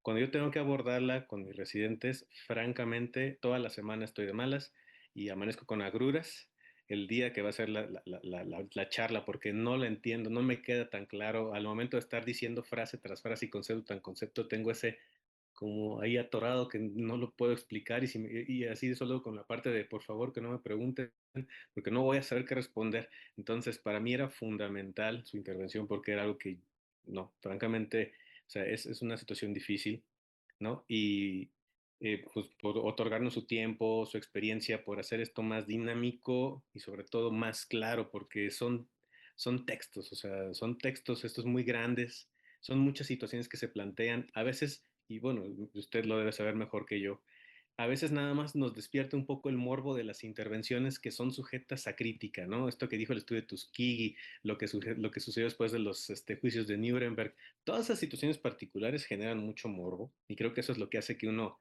lo disfrace, me interesa bastante, pero a la hora que tenemos que pasarlo a la práctica de la creación de un estudio de investigación, ahí es donde se torna muy complejo.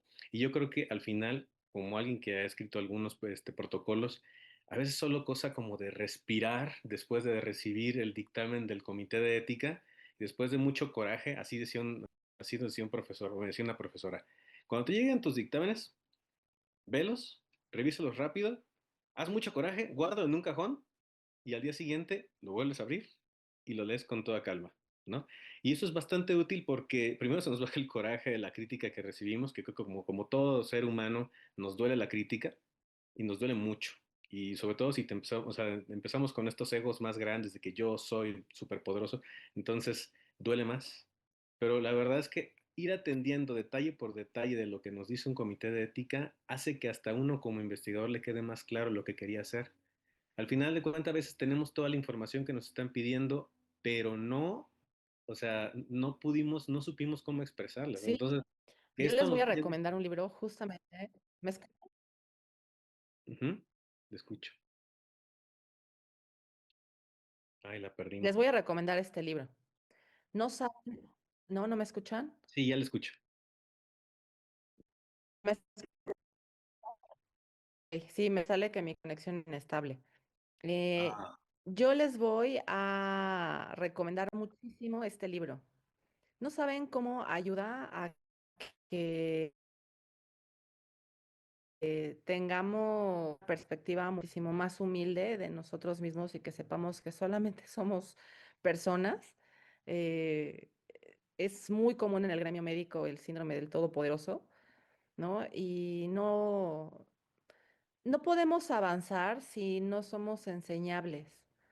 Cuando una persona cree que ya lo sabe todo, ya no hay nada que hacer.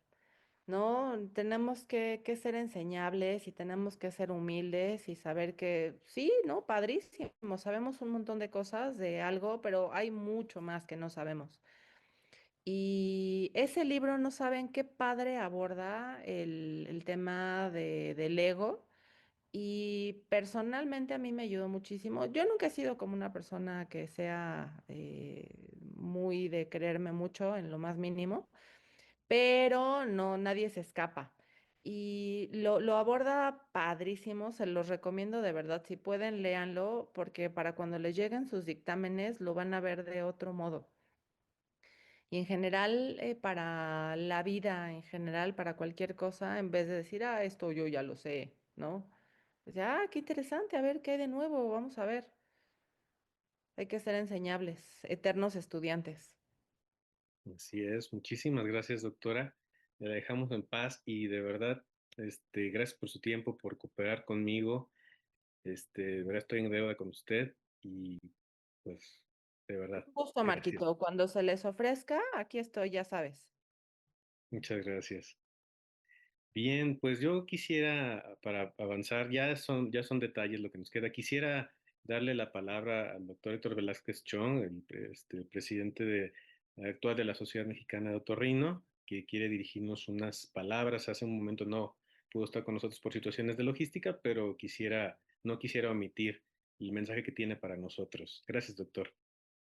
Mi querido Marco, gracias. Muchas gracias. Doctora Pérez, excelente ponencia. También muchas gracias.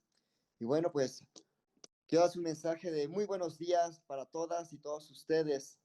Son la razón de nuestro ser, de nuestra sociedad, de nuestra capacidad para tener estos talleres, comprometidas y comprometidos en su capacitación continua.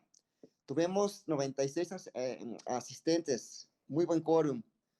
Es un honor darles la más cordial bienvenida a este segundo taller de lectura crítica para otorrinolaringología y cirugía de cabeza y cuello.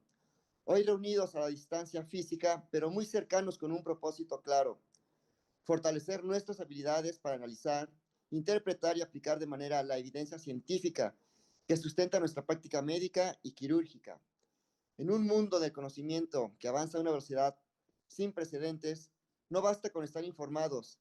Necesitamos ser rigurosos, reflexivos y sobre todo responsables con la información que utilizamos para tomar decisiones clínicas, terapéuticas, de rehabilitación y por supuesto quirúrgicas. Este taller no solo representa una oportunidad académica, sino también un compromiso con la calidad de atención que ofrecemos a nuestros pacientes. La información que compartimos entre nosotros y también con nuestras y nuestros residentes y obviamente con nuestros pacientes. Leer críticamente es también un acto ética profesional. Quiero agradecer profundamente al entusiasmo y actitud de compartir sus conocimientos a nuestro profesor titular y coordinador general, amigo y compañero, doctor Marco Antonio Figueroa Morales, a todos sus ponentes y coordinadores y por supuesto a ustedes asistentes que hacen posible este evento. Su preparación y participación activa son lo que da vida a este taller. Les deseo un curso provechoso, estimulante, retador y enriquecedor. Que esta experiencia fortalezca no solo conocimientos, sino también los lazos de colaboración entre nosotros. Y con estas palabras, les declaro pues ya este segundo taller de la crítica para otorrinos y cirujanos de cabeza y cuello. Éxito a todas y todos. Feliz sábado. Mi querido Marco, continuemos. En realidad son anuncios breves y es que quisiera aprovechar este momento solo para explicar la logística del curso taller. Esta sesión fue meramente teórica, o sea, no hubo una situación práctica tanto como tal, pero la idea, y antes de que se vayan, por favor todos, sobre todo aquellos más jóvenes, tomen su teléfono, diríjanlo a la pantalla y escaneen por favor este código que tenemos aquí que nos manda directo al Classroom que hemos preparado para llevar la parte teórica. Entonces, ya una vez que estén ahí, vamos a poder ubicar esta pantalla. Como muchos de ustedes que seguramente han usado este tipo de plataformas, estarán muy familiarizados. Hay una sección que dice tablón, que es donde se anuncian, o sea, todas las novedades del curso. Eh, lo que tenemos después, el trabajo de clase. Esto nos va a hablar cada semana de lo que vamos a abordar en las siguientes sesiones. Hay una parte que es la que vimos hoy, que es la investigación, la ética en la investigación médica. Estaba incluido el artículo y para quienes quieran también darle una revisada en extenso que nos presentó la doctora Pérez. Y también me permití añadir alguna otras de sus publicaciones que tiene varias y que son de bastante utilidad para la parte de metodología de la investigación, incluso de reflexión. O sea, tiene, no está en esta parte, pero tiene artículos de divulgación incluso, o sea, está bastante bien. O sea, la autora tiene un abordaje muy completo de todas estas situaciones de investigación. Y conforme mañana mismo estaré subiendo los artículos que tengan que ver con lo que se va a exponer la siguiente semana. Un ejemplo, lo que quiero quedar claro con ustedes, se van a enviar paquetes o sea, del artículo o los artículos que vamos a ver en la sesión y vamos a, por ejemplo, que la siguiente sesión nos toca hablar de reportes de casos, vamos a usar, por favor, esta lista de cotejo o lista de comprobación o lista de reporte. ¿Qué son estas?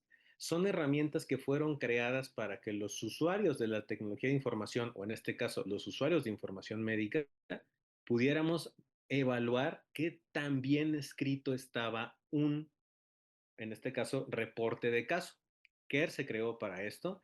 Entonces, aunado a su lectura del artículo, que será un reporte de caso, pues por favor quisiéramos que hicieran un ejercicio en el que ustedes leen el apartado 1, 2, 3, 4, 5, etcétera, y nada más señalen si desde su punto de vista los autores hacen la aclaración de ese punto. ¿Por qué? Porque nos va a ayudar como punto de partida para la discusión. Precisamente es muy importante, perdón, la parte de la discusión de los artículos para que podamos encontrarle sentido, ¿no? Esta es verdaderamente la carnita, es verdaderamente la parte teórica del taller. Lejos de quererlos inundar de aspectos teóricos, también quisiéramos que esta parte sea la que se quede con nosotros. Vamos a abordar algunos diseños de investigación, concretamente reportes de casos, estudios observacionales y los tres tipos principales, transversales, cohortes, casos y controles, ensayos clínicos aleatorizados, revisiones sistemáticas de la literatura y por último, las guías de práctica clínica y todo en este orden debido a otros conceptos que veremos adelante con lo que es la pirámide de la evidencia. Ya hablaremos de qué se trata. Y esto va en un orden, tiene un orden secuencial que nos va de estudios menos complejos a los más pesados de todos, ¿sí? Pesados desde metodología, desde interpretación de resultados, desde representaciones gráficas. Esperemos poder hacer, igual como la doctora Pérez hizo de manera maravillosa, comprimir toda la parte de la sección de ética del día de hoy y la parte de los protocolos de investigación. Es el mismo objetivo perseguimos con las siguientes sesiones: abordar las generalidades de los diseños de estudio, abordar un ejemplo y hablar de metodología, cómo estuvo reportado, reportes, o sea, cómo se reportaron los resultados, y sobre todo discutir un poco de si se logra el objetivo de comunicar o no con esos artículos lo que los autores querían transmitirnos. La siguiente semana tenemos una sesión con un par de audiólogas. Siempre es mi intención tratar de hacer en cualquier actividad que me hacen favor de dar el privilegio de organizar, de invitar gente de todo tipo, mujeres, o sea, obviamente hombres, otros especialistas. Esta vez, en esta emisión, me di la oportunidad de invitar a más profesionales de la salud, como la doctora Marcela, que es nutrióloga. Tendremos también a una médico familiar que es, bueno, para mí es una eminencia, ¿no? Que también es maestra mía, es increíble, ¿no? También tenemos a la editora, es mi ilusión que esté con nosotros, a la editora en jefe de la revista de la Academia Americana de Otorrinolaringología, al doctor Diego Preciado, este reconocidísimo otorrino pediatra, para que esté con nosotros en alguna de las sesiones. Concretamente para la siguiente semana tenemos reportes de casos y estudios transversales dentro de la sección de los estudios observacionales. Entonces, les van a poner en el banner o en el siguiente cortinilla el QR para que por favor ingresen, se inscriban como alumnos y puedan estar al pendiente de las notificaciones del curso taller. Voy a revisar si tengo un par de preguntas más. Sí, tenemos ya de todas maneras hay un asistente que nos pide el libro que se recomienda. No sé si se refiere al libro de ética. Hay un libro de ética ya en la sección de ética como tal. Ahora el libro en cuanto al ego médico, creo que estaba a la venta. Ese creo que no lo tenemos. Uh-huh. En cuanto al código del Classroom, a ver, permítame nada más un momentito, voy a dejar de compartir y luego se los hago llegar. Uh-huh. Nada más denme un momentito. Yo reviso ahorita mismo el Classroom y les paso el código.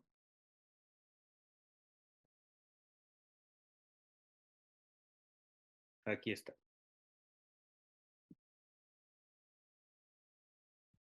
Entonces lo vamos a dejar aquí en el chat. Bueno, perdón, lo voy a responder en su respectiva pregunta. Aquí está el código y lo ponemos también en la sección de chat del código del Classroom, por favor, para que soliciten. Está abierto, o sea, no hay ninguna restricción, y si la hubiera yo me fijo y les doy acceso. No sé si tengamos alguna otra pregunta. Ya hablamos un poco del libro, creo que si se refiere al libro de lo del ego, eso repito, no lo tenemos nosotros, pero libros de ética sí tenemos y con mucho gusto los compartimos. A nombre del libro, el libro de la ética, no sé si doctora nos pueda, déjenme, aquí lo tengo en otro mensajito. Se llama El ego es tu enemigo. Uh-huh. El ego es tu enemigo. Y sobre todo también cuando son libros de un acceso fácil, que están ahí o sea, obviamente gratis, los podemos compartir. Por situaciones de copyright y plagio, pues no, las obras que están en ese estilo, pues no es una costumbre adecuada estarlas compartiendo. Pero bien, entonces, pues con eso yo quisiera dar fin a la sesión del día de hoy. Gracias por su asistencia, gracias a los que sobrevivieron hasta este punto como buenos guerreros y guerreras. Y solo quisiera darles mi eterno agradecimiento, que tengan un excelente fin de semana y nos vemos la otra semana. Gracias.